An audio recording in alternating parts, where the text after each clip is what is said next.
રાજકોટ જંગલેશ્વરમાં જન્માષ્ટમી તહેવાર દરમિયાન થયેલ ફાયરિંગ કરનાર આરોપીની ધરપકડ એસીપી જાદવ દ્વારા યોજાઈ પ્રેસ કોન્ફરન્સ।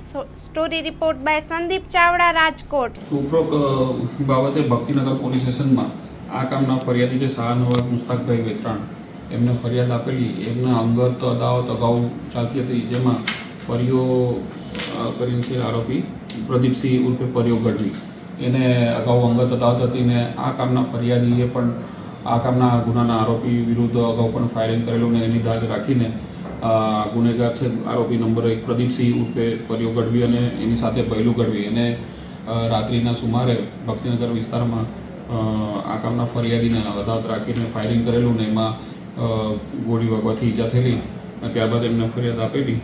હાલમાં બંને આરોપી અટક કરેલ છે અને ગુનાવાળી જગ્યાનું પંચનામું કરીને હાલમાં તપાસ અટક કરવામાં આવી છે અને હાલમાં તપાસ ચાલુ છે। પીઆઈએ ભક્તિનગર કરી રહ્યા છે। સર, કઈ મુદ્દામાલ કબજે કરવામાં આવ્યો છે? આ મુદ્દામાલમાં જે વપરાયેલ હથિયાર છે એ કબજે કરવામાં આવ્યું છે અને કારતૂસ પણ કબજે કરવામાં આવ્યું છે, જીવતો કારતૂસ અને ફાયરિંગ થયેલું કારતૂસ પણ। સર, આરોપીઓની અટકાયત કરવામાં આવી છે, તેનો કંઈ ગુનાહિત ઇતિહાસ? હા, આરોપીના ઇતિહાસમાં એના વિરુદ્ધમાં શરીર વિરુદ્ધના તેમજ પ્રોહિબિશનના ગુના છે, આશરે 10-11 જેટલા 8 જેટલા ગુના છે અને બીજા આરોપીના 8 છે ને આ ગુનાના હાલના આરોપી જે મુખ્ય આરોપી એના 10 ગુના છે એના વિરુદ્ધ અલગ અલગ પોલીસ સ્ટેશન।